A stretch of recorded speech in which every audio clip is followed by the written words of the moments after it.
सभी दोस्तों को गुड आफ्टरनून। मैं हरवीर चौधरी EMG के YouTube चैनल पर आप सभी का हार्दिक अभिनंदन करता हूं। आज हम दोस्तों बात करेंगे हमारे साइंस के बायोलॉजी का एक अच्छा सा टॉपिक जो सभी हमारे रीट, पटवार, रेलवे, SSC सबके लिए बहुत ज़्यादा इम्पोर्टेंट महत्वपूर्ण रखता है। आज उस टॉपिक के ऊपर चर्चा करेंगे, तो जल्दी से जल्दी सभी लोग जुड़ जाएं। और आज हम बात करेंगे दोस्तों हमारे बायोलॉजी का एक अच्छा सा टॉपिक, सभी एग्जामों में इंपॉर्टेंस रखता है आपका अपना। और टॉपिक का नाम हम बात करेंगे दोस्तों ह्यूमन डिजीज। और ह्यूमन डिजीज की यदि बात करते हैं तो हिंदी में इनको कहा जाता है मानव रोग।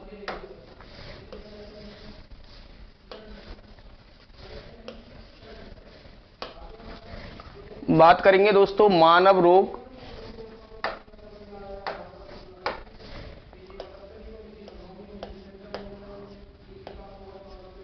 मानव रोग इंग्लिश के अंदर इनको कहा जाता है दोस्तों हमारे ह्यूमन डिजीज। बहुत सारी हर एग्जाम के अंदर एक ना एक क्वेश्चन इससे टॉपिक से उठ करके आता है। तो बात करेंगे दोस्तों सबसे पहले हमारे रोग के बारे में। तो रोग के बारे में हमको देखना है दोस्तों हमारे रोग क्या होते हैं। तो सबसे पहले हमको परिभाषा जाननी है दोस्तों कि ये रोग क्या होते हैं। मानव रोगों के बारे में यदि बात करें दोस्तों रोग से संबंधित परिभाषा की, तो आपको ध्यान रखना है दोस्तों बेसभी कारक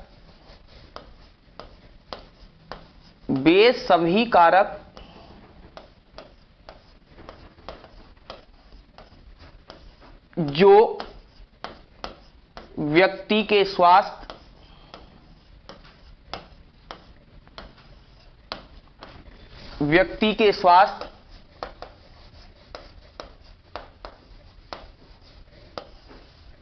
एवं जैविक क्रियाओं को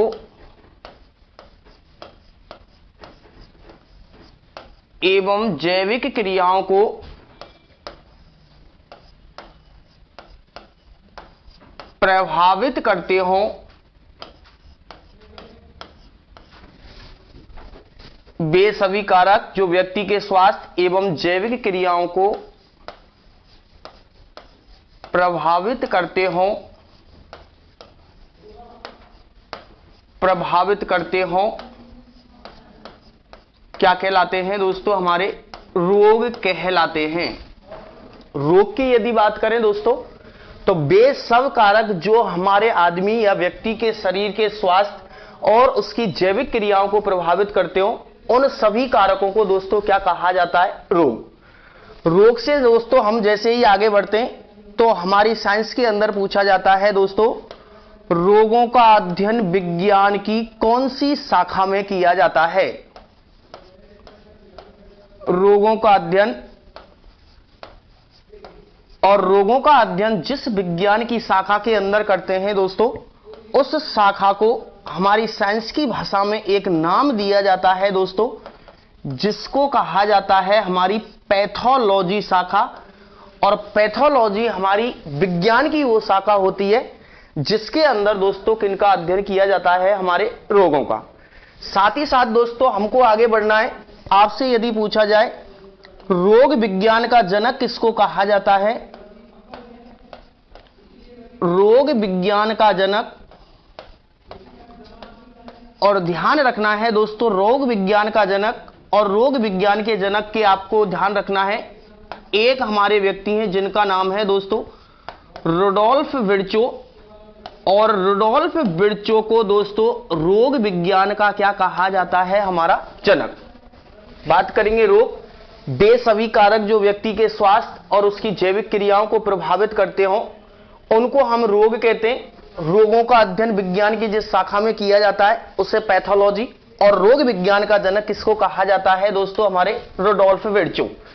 साथ ही साथ बात करेंगे दोस्तों जो मनुष्य के अंदर पाए जाने वाले जो रोग होते हैं, ये रोग हमारे प्रकृति और कारणों के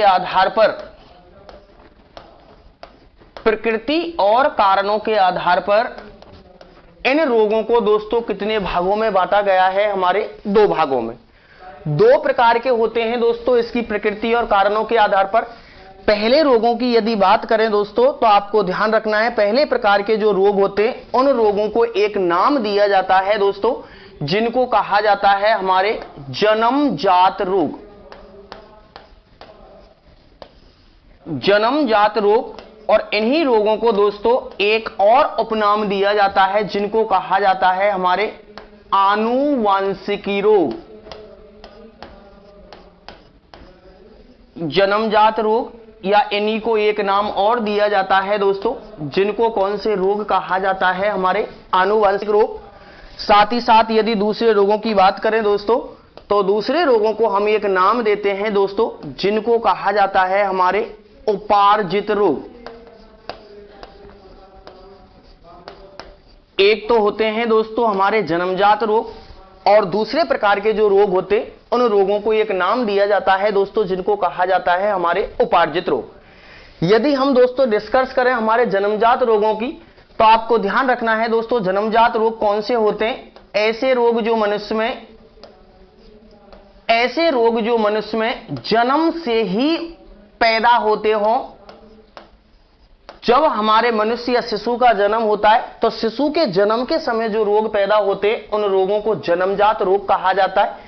या सीधे सीधे तौर पर हम और इनकी परिभाषा बना सकते हैं दोस्तों कि ऐसे रोग जो पीढ़ी दर पीढ़ी संचरित होते रहते हों दोस्तों, उन रोगों को हम एक नाम देते हैं दोस्तों, जिनको कहा जाता है हमारे आनुवांशिक रोग। अर्थात बात करें पीढ़ी दर पीढ़ी संचरित होने वाले रोग या मनुष्य में जन्म से पैदा होने वाले रोगों को दोस्तों कौन से रोग कहा जाता है, तो आपको उत्तर देना है दोस्तों हमारे जन्मजात रोग। साथ ही साथ बात करेंगे दोस्तों उपार्जित रोग। तो उपार्जित रोगों के अंदर आपको एक छोटी सी परिभाषा याद रखनी है। ऐसे रोग जो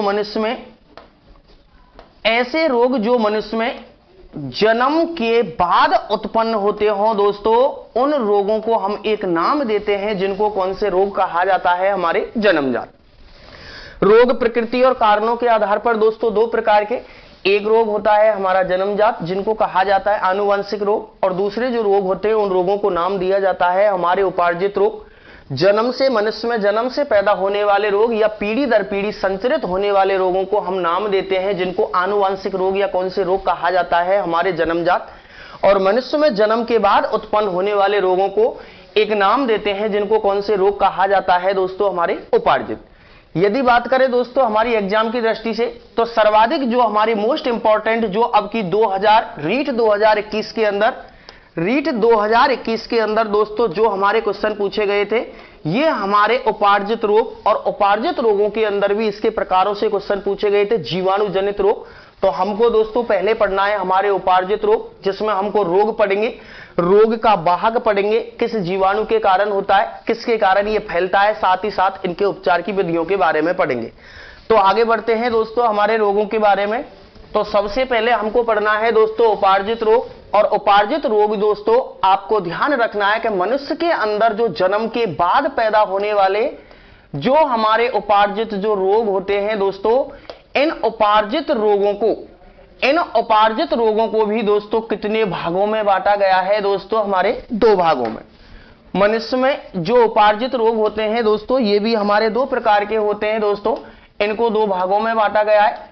पहले भाग की यदि बात करें दोस्तों, तो एक जो रोग होते हैं उन रोगों को हम एक नाम देते हैं, जिनको कहा जाता है दोस्तों हमारे संक्रामक रोग।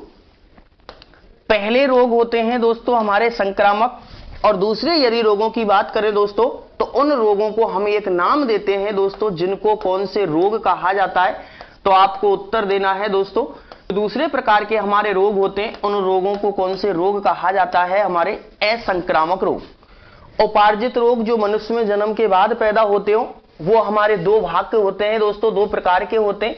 एक संक्रामक रोग होता है दोस्तों, एक होते हैं हमारे असंक्रामक रोग। ज्यादातर जो हमारे क्वेश्चन पूछे जाते हैं उपार्जित रोगों के कौन से भाग से पूछे जाते हैं दोस्तों, हमारे संक्रामक रोगों से। तो बात करेंगे दोस्तों संक्रामक रोग, तो सीधे सीधे तौर पर आपको दोस्तों ध्यान रखना है कि संक्रामक रोग किनको कहा जाता है। ऐसे रोग जो पीड़ित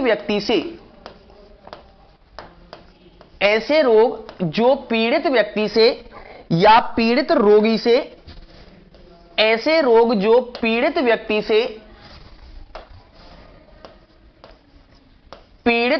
से स्वस्थ व्यक्ति में, ऐसे रोग जो पीड़ित व्यक्ति से स्वस्थ व्यक्ति में विभिन्न कारक, और विभिन्न कारक का मतलब हम बात कर सकते हैं दोस्तों, जैसे हमारी वायु के साथ साथ ही बात करेंगे दोस्तों हमारा भोजन, साथ ही साथ बात करेंगे दोस्तों जैसे हमारा शारीरिक स्पर्श, साथ ही साथ हम बात करेंगे दोस्तों या हमारे जो रोग वाहक कीट होते हैं दोस्तों, रोग वाहक कीट, इनके माध्यम से दोस्तों ये पीड़ित व्यक्ति से स्वस्थ व्यक्ति में फैलते हो, उन रोगों को हम नाम देते हैं जिन्हें कौन से रोग कहा जाता है? संक्रामक, इन्फेक्शन डिसीज नाम देते हैं दोस्तों। जो एक पीड़ित व्यक्ति से स्वस्थ व्यक्ति में विभिन्न कारक जैसे वायु, भोजन, शारीरिक स्पर्श या रोग वाहक कीटों के माध्यम से हमारे पीड़ित व्यक्ति से या रोगी व्यक्ति से स्वस्थ व्यक्ति में फैलते हो, उन रोगों को कौन से रोग कहा जाता है दोस्तों? हमारे संक्रामक। साथ ही साथ बात करेंगे दोस्तों हमारे दूसरे प्रकार के रोग होते हैं हमारे असंक्रामक रोग। तो सीधे भाषा में आपको उत्तर देना है दोस्तों, ऐसे रोग जो पीड़ित व्यक्ति से, ऐसे रोग जो पीड़ित व्यक्ति से स्वस्थ व्यक्ति के अंदर नहीं फैलते हो, उन रोगों को दोस्तों एक नाम दिया जाता है जिन्हें कौन से रोग कहा जाता है? हमारे असंक्रामक। तो ध्यान रखना दोस्तों, पीड़ित व्यक्ति से स्वस्थ व्यक्ति में फैलने वाले रोगों को हम नाम देते हैं संक्रामक। ये जो रोग होते हैं किसी भी विभिन्न माध्यम जैसे वायु हो सकता है, भोजन हो सकता है, साथ ही साथ शारीरिक स्पर्श हो सकता है, साथ ही साथ उस रोग का वाहक कीट के माध्यम से पीड़ित व्यक्ति से स्वस्थ व्यक्ति में फैलते हो, उनको बोलते हैं संक्रामक। और ऐसे रोग जो पीड़ित व्यक्ति से स्वस्थ व्यक्ति के अंदर नहीं फैलते हो, उन रोगों को दोस्तों कौन से रोग कहा जाता है? हमारे असंक्रामक रोग। साथ ही साथ बात करेंगे दोस्तों हमारे असंक्रामक रोग। तो असंक्रामक जो हमारे संक्रामक जो रोग होते हैं दोस्तों, आपको ध्यान रखना है, सबसे पहले हमको पढ़ना है संक्रामक रोगों के बारे में, और साथ ही साथ उसके बाद हम पढ़ेंगे दोस्तों हमारे असंक्रामक रोग। तो ध्यान रखना दोस्तों, जो हमारे संक्रामक जो रोग होते हैं दोस्तों, इन संक्रामक रोगों को, अर्थात ऐसे रोग जो पीड़ित व्यक्ति से स्वस्थ व्यक्ति में विभिन्न कारकों के माध्यम से या विभिन्न वाहकों के माध्यम से फैलते हो, उनको संक्रामक। और संक्रामक जो रोग होते हैं दोस्तों, इन रोगों को हम कितने भागों में बांटते हैं दोस्तों? हमारे 5 भागों में। 5 भागों के अंदर पढ़ेंगे दोस्तों। पहले यदि हम प्रकार की बात करें तो आपको ध्यान रखना, पहला जो प्रकार होता है दोस्तों इन संक्रामक रोगों का, और उसको कहा जाता है, हमारे एक रोग होते हैं जिनको कहा जाता है दोस्तों कवक जनित रोग। कवक जनित रोग। साथ ही साथ दूसरे प्रकार की यदि बात करें दोस्तों, तो दूसरे प्रकार के रोगों को एक नाम दिया जाता है जिनको कहा जाता है दोस्तों प्रोटोजोआ जनित रोग। प्रोटोजोआ जनित रोग। तीसरे यदि हम भाग की बात करें दोस्तों, तो आपको ध्यान रखना है, अगला जो होता है वो हमारे कहलाते हैं दोस्तों निमिटेड। और निमिटेड को यदि बात करें दोस्तों हिंदी के अंदर, तो उनको एक नाम दिया जाता है दोस्तों जिनको कहा जाता है हमारा कृमि जनित रोग। कृमि जनित रोग।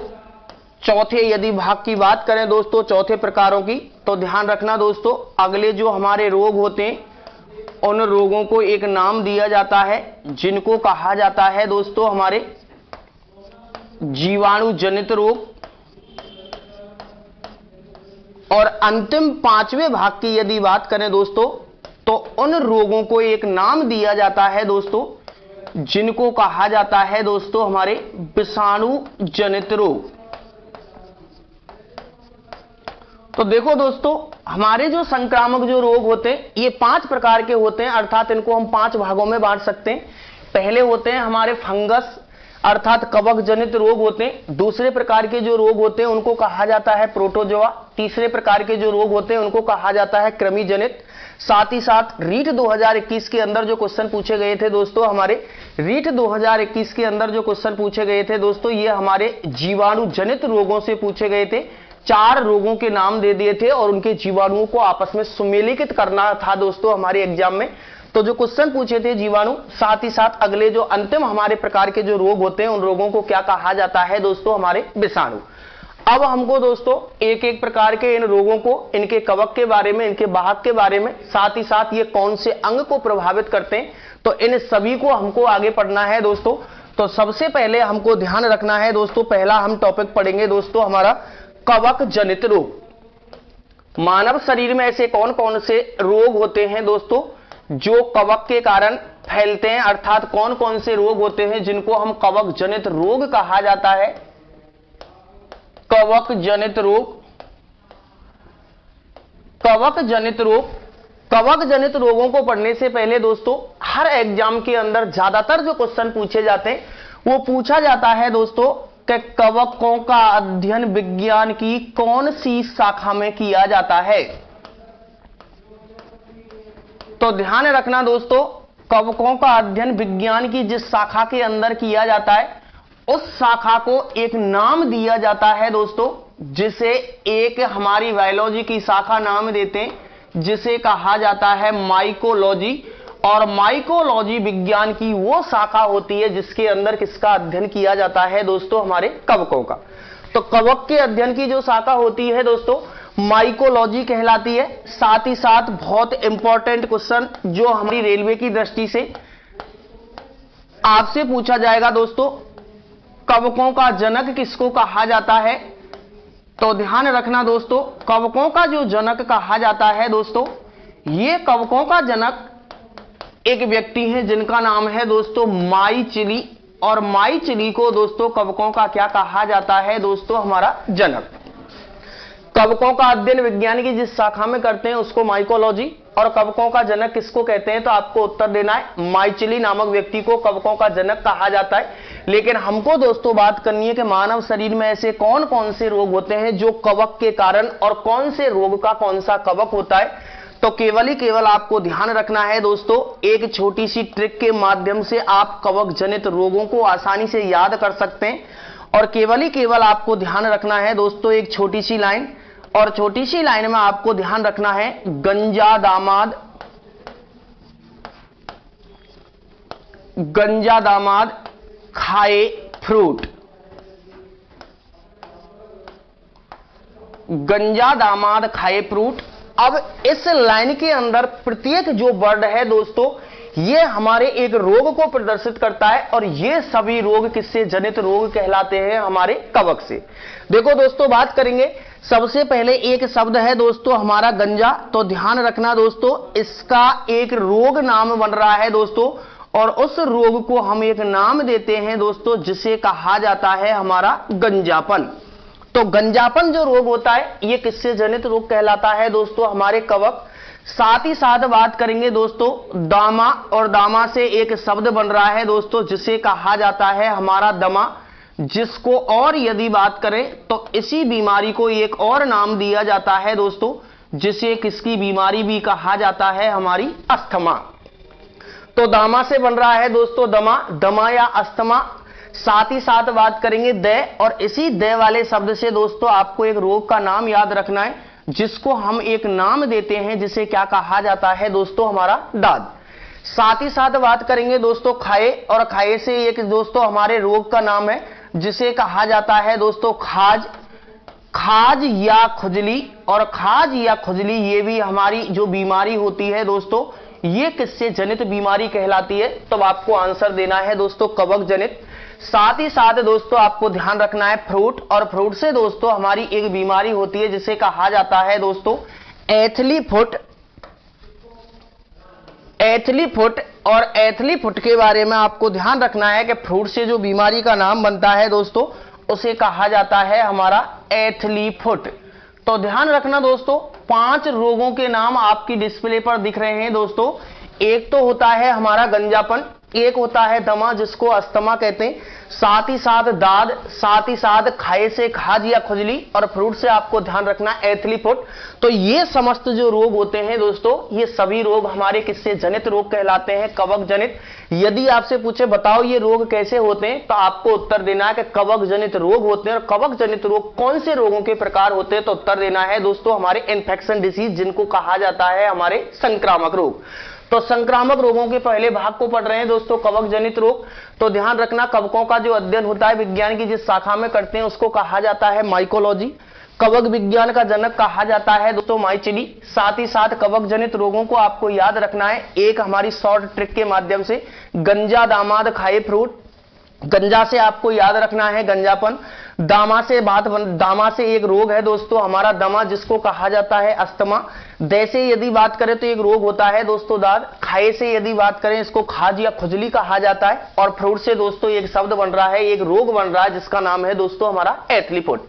अब हमको इन रोगों के कवकों के बारे में पढ़ना है, साथ ही साथ ये रोग मानव शरीर के कौन कौन से अंगों को प्रभावित करते हैं। आगे बढ़ते हैं दोस्तों। तो ध्यान रखना दोस्तों, हमने हमारे रोगों को पढ़ लिया है कि पहला रोग कौन सा है हमारा कवक जनित, और उस रोग का नाम है दोस्तों हमारा गंजापन रोग। गंजापन रोग। और गंजापन रोग की यदि बात करें दोस्तों, तो ध्यान रखना गंजापन जो रोग होता है इसके कवक आपको ध्यान होना चाहिए, और कवक का नाम है दोस्तों हमारा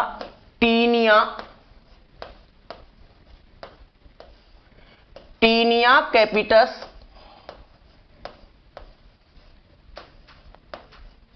टीनिया कैपिटस कवक के कारण दोस्तों मानव शरीर के अंदर कौन सा रोग होता है हमारा गंजापन। साथ ही साथ बात करेंगे दोस्तों प्रभावित होने वाला अंग। तो आप सभी लोग जानते हैं गंजापन रोग से प्रभावित होने वाला जो अंग होता है दोस्तों, ये मनुष्य की क्या होती है दोस्तों हमारी त्वचा।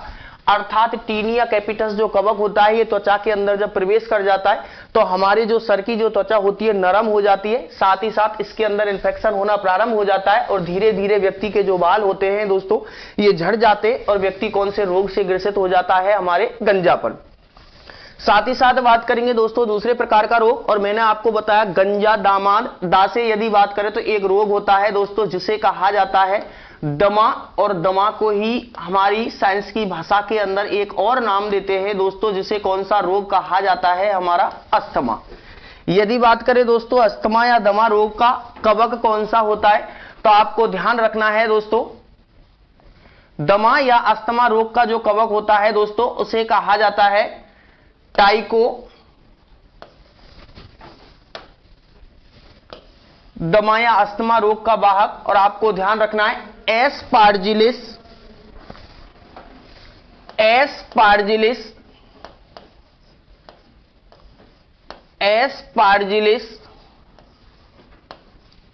फ्यूमिगेटस।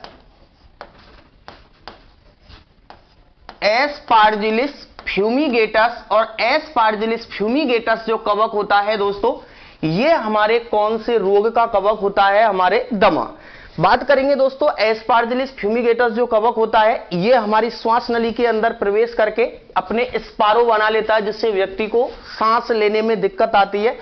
और व्यक्ति को सांस लेने में जब दिक्कत आती है तो उस रोग को दोस्तों नाम देते हैं दमा या अस्थमा। अर्थात प्रभावित होने वाला जो अंग होता है दोस्तों ये व्यक्ति का एक तंत्र होता है, जिसे कौन सा तंत्र कहा जाता है दोस्तों हमारा श्वसन तंत्र, रेस्पिरेटरी सिस्टम। अर्थात श्वास नली प्रभावित होती है।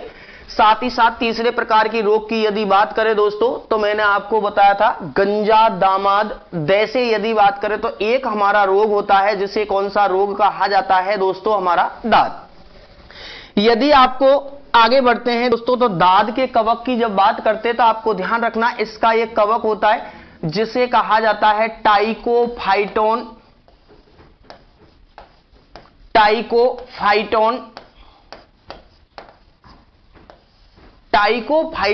लेरुकोसम।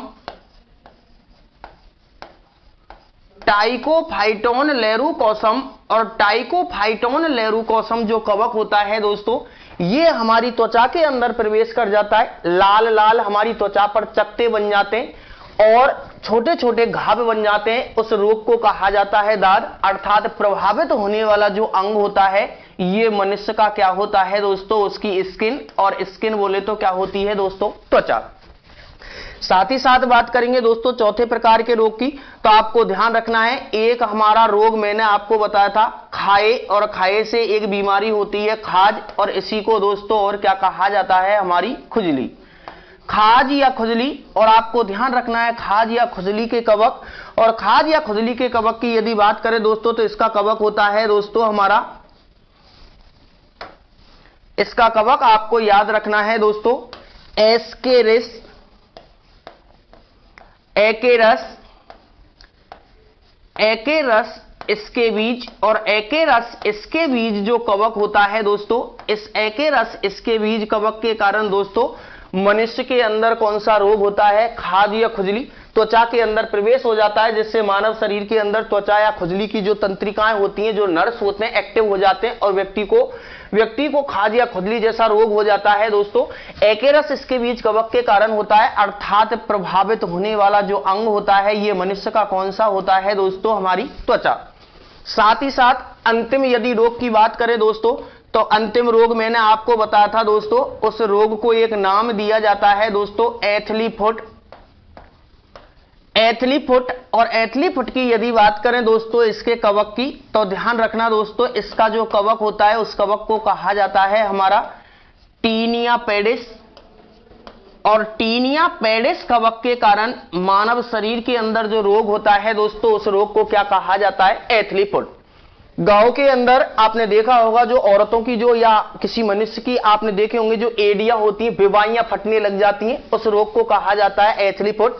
ये टीनिया पेडिस कवक के कारण होता है, अर्थात प्रभावित होने वाला जो अंग होता है ये मनुष्य का कौन सा अंग होता है दोस्तों, उसकी स्किन या त्वचा होती है। तो देखो दोस्तों हमारे कवक जनित 5 रोग, सबसे पहले बात करेंगे ट्रिक की, तो आपको ध्यान रखना है, मैंने आपको बताया था दोस्तों जो कवक होते हैं इन कवकों का अध्ययन क्या कहलाता है, हमारा माइकोलॉजी। कवक विज्ञान का जनक माइचिली को कहा जाता है। कवक जनित रोगों की जब बात करते हैं दोस्तों एक छोटी सी ट्रिक आपको याद रखनी है, और उसमें आपको याद रखना है गंजा दामाद खाए फ्रूट, गंजा दामाद खाए फ्रूट। इस लाइन के प्रत्येक शब्द से जो भी शब्द बनेगा दोस्तों, जो भी रोग बनेगा वो सभी रोग कौन से रोग हैं, हमारे कवक जनित।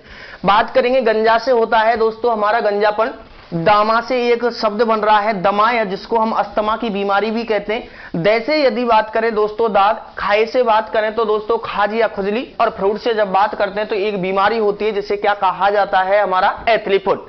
आगे दोस्तों आगे जब बढ़ते हैं तो आपको ध्यान रखना है, एक तरफ मैंने रोग को लिखा है, एक तरफ उस रोग के कवक को लिखा है, और एक तरफ में मैंने लिखा है दोस्तों मानव का प्रभावित होने वाला अंग।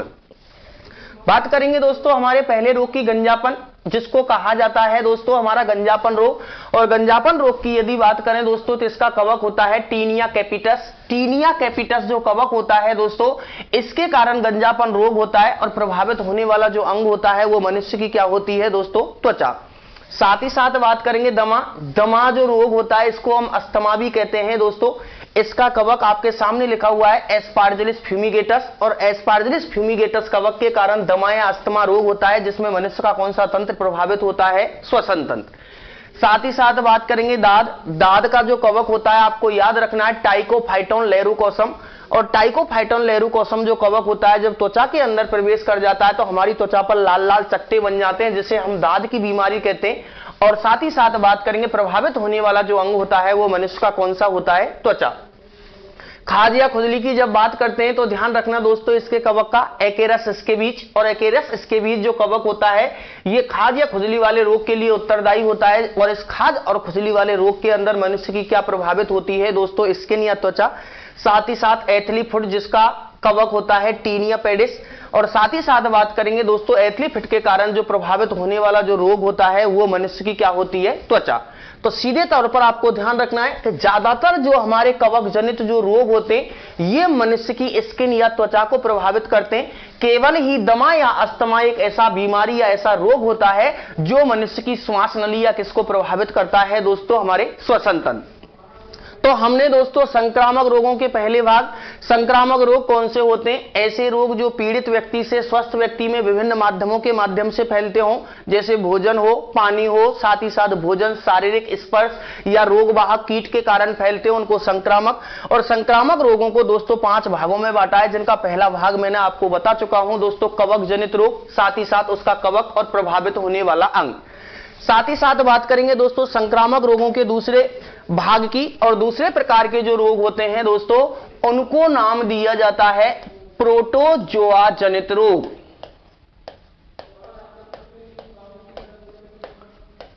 प्रोटोजोआ जनित रोग।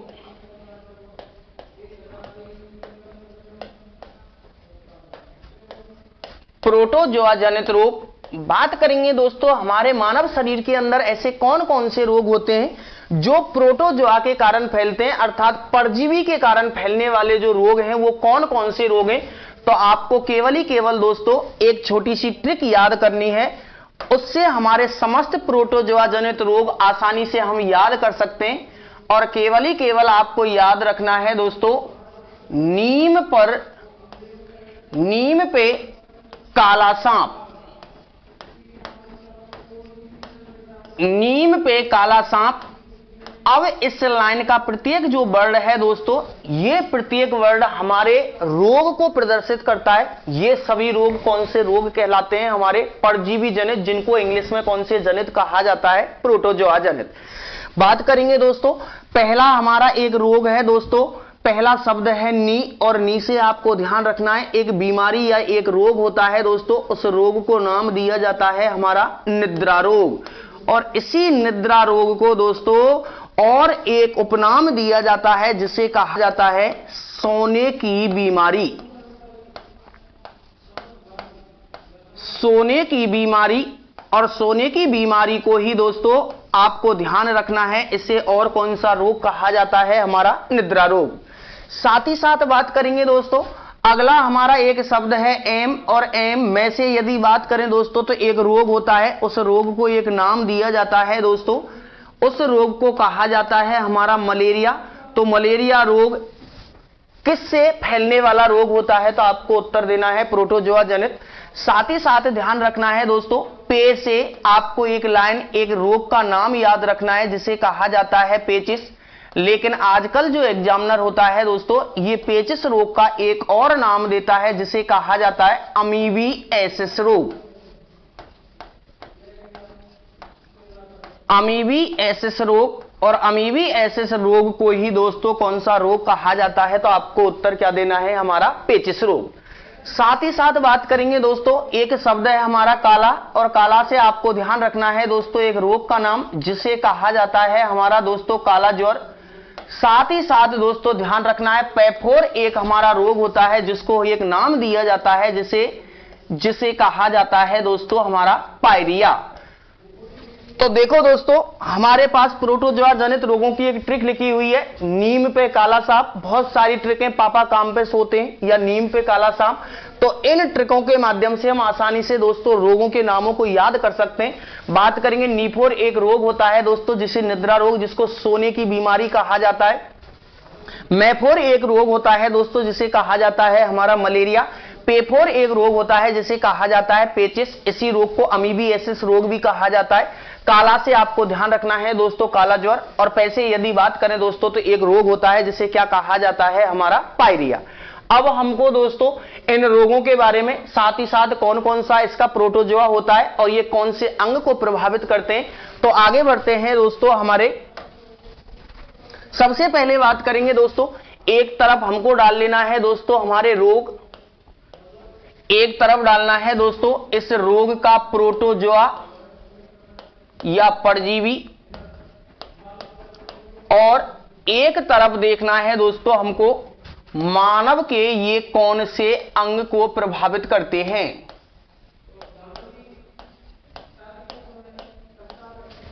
एक तरफ रोग, एक तरफ हमने प्रोटोजोआ परजीवी, और तीसरी हमने एक तरफ डाला है दोस्तों प्रभावित अंग।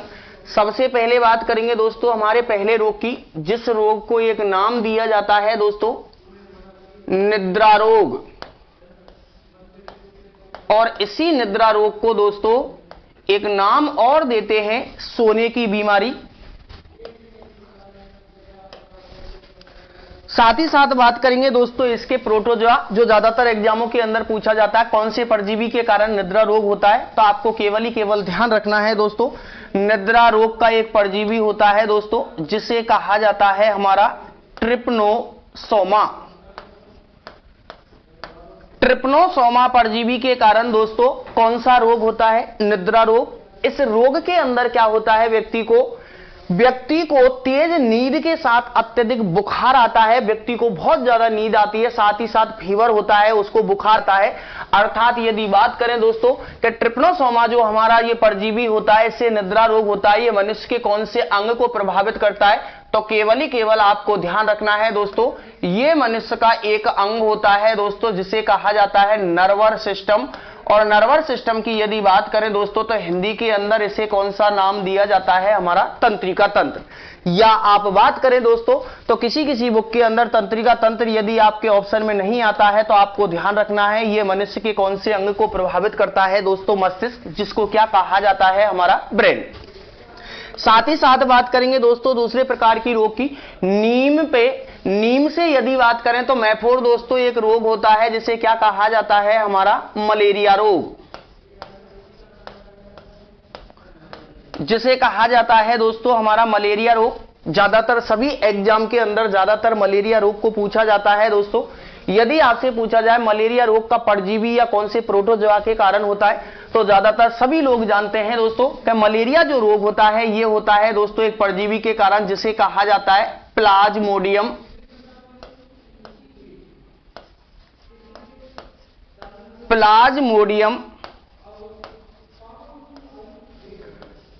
प्लाज्मोडियम परजीवी के कारण मानव शरीर के अंदर कौन सा रोग होता है दोस्तों, हमारा मलेरिया रोग के लक्षणों की यदि बात करें तो व्यक्ति को बुखार के साथ साथ ठंड का लगना या ठंड के साथ साथ ही तीव्र ठंड के साथ व्यक्ति को बुखार आता है। और मलेरिया रोग की यदि बात करें दोस्तों तो ये मानव शरीर के प्रभावित होने वाले अंगों की जब बात करते हैं तो मलेरिया रोग जो प्रभावित करता है ये मनुष्य के स्पिनल जिसे कहा जाता है प्लीहा, या मनुष्य के कौन से अंग को प्रभावित करता है दोस्तों, यकृत। खून की कमी हो जाती है तो आपको ध्यान रखना है मलेरिया रोग प्लाज्मोडियम परजीवी के कारण होता है दोस्तों, ये मनुष्य के प्लीहा या यकृत को प्रभावित करता है। साथ ही साथ तीसरे रोग की यदि बात करें दोस्तों तो ध्यान रखना, तीसरा जो रोग है हमारा प्रोटोजोआ जनित, उस रोग को एक नाम दिया जाता है जिसे कौन सा रोग कहा जाता है दोस्तों, हमारा पेचिस। इसी रोग को दोस्तों अमीबियासिस रोग भी कहा जाता है। बात करेंगे पेचिस रोग का परजीवी या पेचिस रोग का प्रोटोजोआ कौन सा होता है, तो केवल ही केवल आपको ध्यान रखना है दोस्तों, इसका जो परजीवी होता है उसे कहा जाता है एंट अमीबा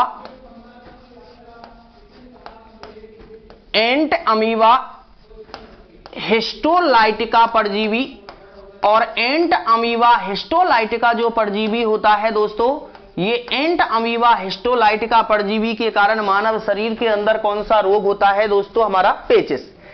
पेचिस रोग के अंदर व्यक्ति को वॉमिट होती है, साथ ही साथ दस्त के साथ साथ ही खून और श्लेष्मा का स्राव प्रारंभ हो जाता है। अर्थात बात करें पेचिस रोग से मनुष्य का प्रभावित होने वाला अंग, तो आपको ध्यान रखना है दोस्तों इंटेस्टाइन, जिसको क्या कहा जाता है दोस्तों, ये मनुष्य की किसको प्रभावित करता है, आंत को। अगले यदि रोग के बारे में बात करें दोस्तों तो बात करेंगे दोस्तों हमारे अगले रोग के बारे में, और मैंने आपको लिखा था नीम पे काला सांप, और काला से आपको एक रोग आपको याद रखना है जिसे कहा जाता है काला ज्वर। देखो दोस्तों बात करेंगे काले ज्वर के परजीवी या प्रोटोजोआ की, तो ध्यान रखना इसका जो परजीवी होता है उसे कहा जाता है लिस्मानिया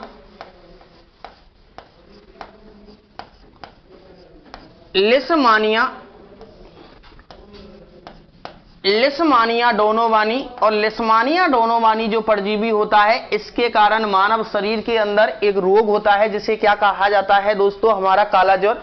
बात करेंगे काला ज्वर रोग के अंदर क्या होता है दोस्तों, व्यक्ति के शरीर में दर्द होना प्रारंभ हो जाता है, साथ ही साथ तेज बुखार चढ़ता है। और बात करेंगे इससे प्रभावित होने वाले अंग, तो आपको ध्यान रखना है दोस्तों ये मनुष्य की बोन मैरो, और बोन मैरो की जब बात करते हैं तो उसको हिंदी के अंदर एक नाम दिया जाता है दोस्तों जिसे कौन सी मज्जा कहा जाता है, हमारी अस्थि मज्जा। साथ ही साथ अगले रोग की यदि बात करें दोस्तों, अंतिम रोग, और उस रोग को एक नाम दिया जाता है दोस्तों, जिसे कहा जाता है हमारा पायरिया।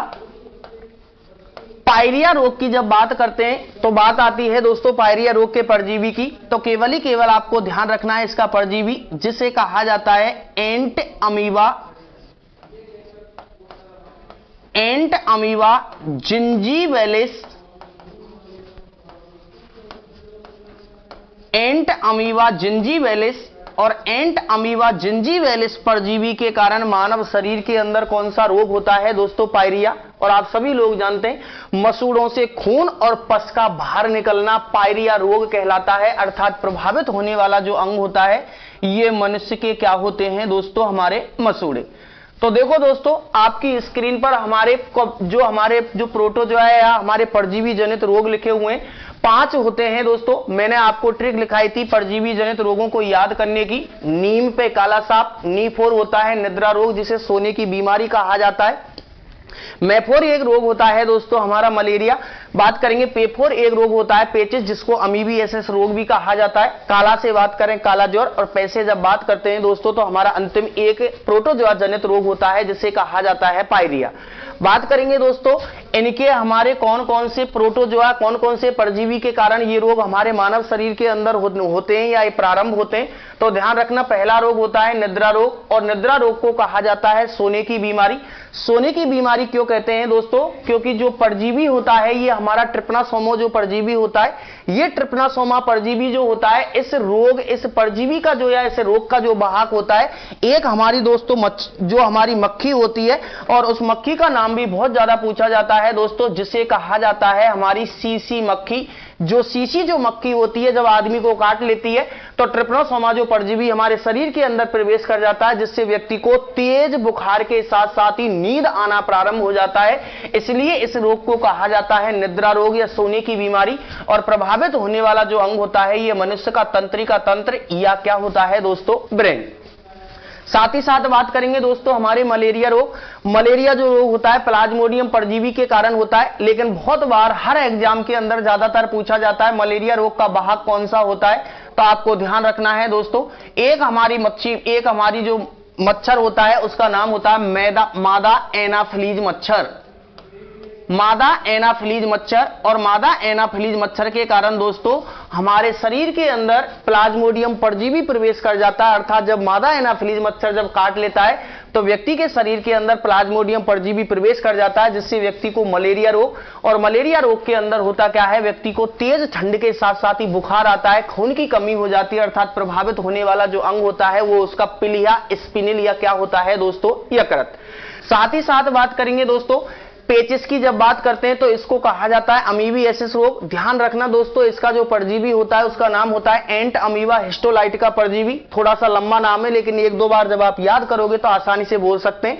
एंट अमीबा हिस्टोलाइट का जो परजीवी होता है दोस्तों ये हमारी घरेलू मक्खी के अंदर पाया जाता है। प्रदूषित जो भोजन होता है उस पर वो मक्खी बैठ करके हमारे भोजन जो हम खाते हैं उस भोजन पर आकर के बैठ जाती है, जिससे एंट अमीबा हिस्टोलाइट का परजीवी मानव शरीर के अंदर प्रवेश कर जाता है, जिससे हमको रोग हो जाता है पेचिस। और इस रोग के अंदर प्रभावित होने वाला जो अंग होता है ये मनुष्य की क्या होती है? आंत। साथ ही साथ बात करेंगे दोस्तों अगला रोग होता है काला ज्वर। काला ज्वर के परजीवी आपके सामने दोस्तों लिस्मानिया डोनोवानी।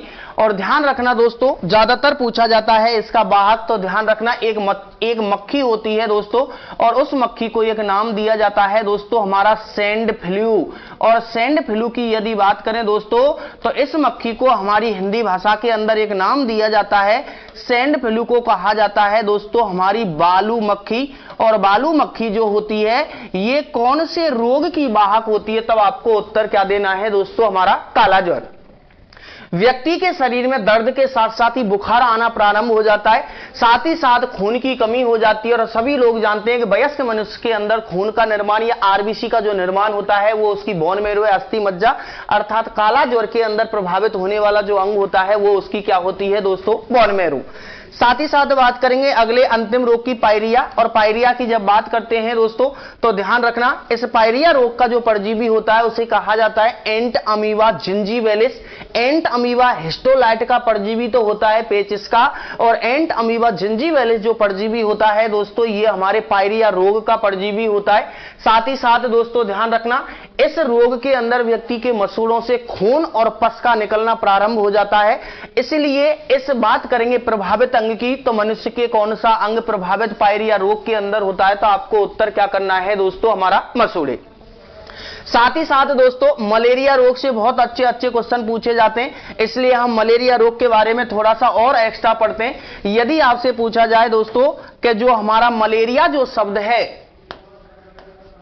मलेरिया शब्द सर्वप्रथम किसके द्वारा दिया गया? मलेरिया शब्द सर्वप्रथम किसके द्वारा दिया गया? आपको उत्तर देना है दोस्तों कि मलेरिया शब्द किसके द्वारा दिया गया। तो ध्यान रखना दोस्तों, सन 1827 के अंदर एक व्यक्ति थे जिनका नाम था दोस्तों हमारा मैकुलाच, और मैकुलाच के द्वारा सर्वप्रथम मैकुलाच के द्वारा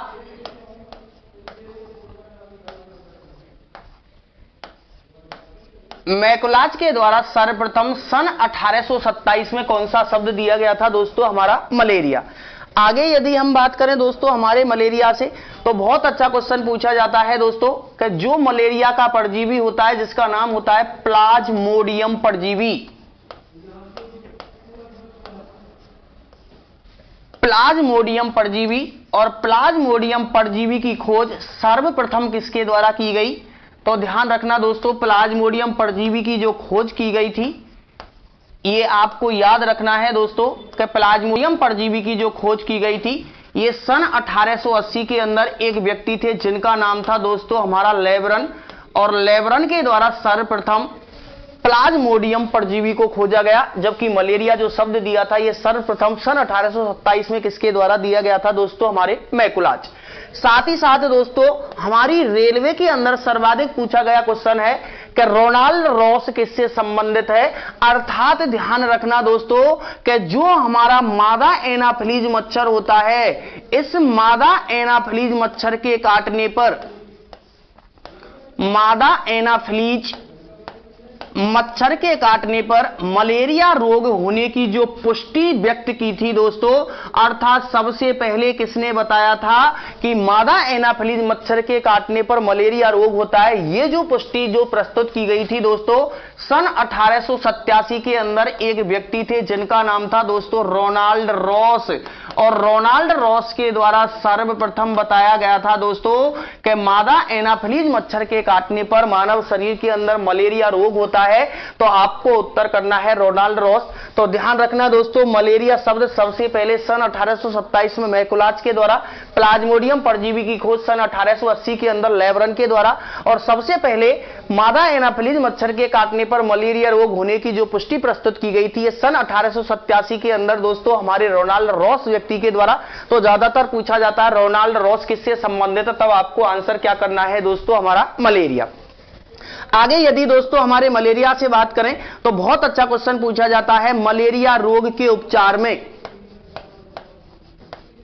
मलेरिया रोग के उपचार में, और मलेरिया रोग के उपचार में कौन सी औषधि का उपयोग किया जाता है।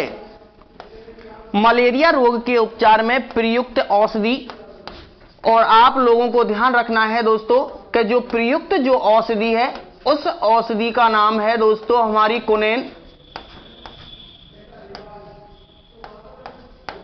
कुनेन औषधि।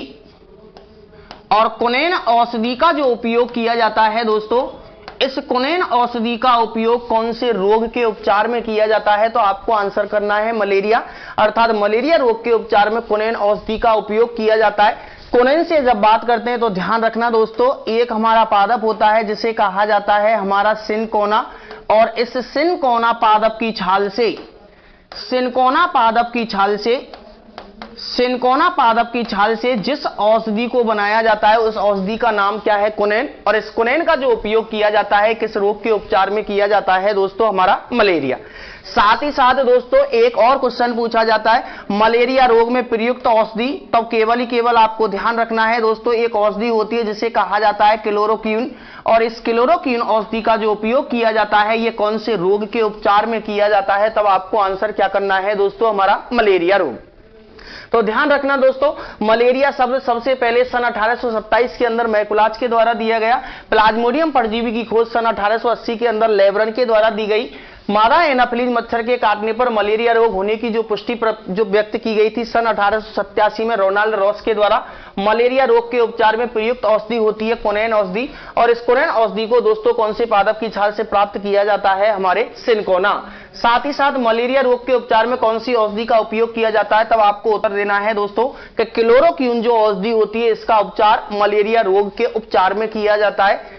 आगे यदि बात करें दोस्तों हमारे रोगों की, तो संक्रामक रोगों के दो भागों को हम पढ़ चुके हैं, कवक जनित रोग और साथ ही साथ प्रोटोजोआ जनित रोग। आगे बात करेंगे दोस्तों हमारे जीवाणु जनित रोगों की। तो जीवाणु जनित रोगों की जो जीवाणु जनित जो रोग हैं इनको हम अगली नेक्स्ट क्लास में, तब तक सभी लोगों के लिए गुड इवनिंग, बहुत बहुत धन्यवाद।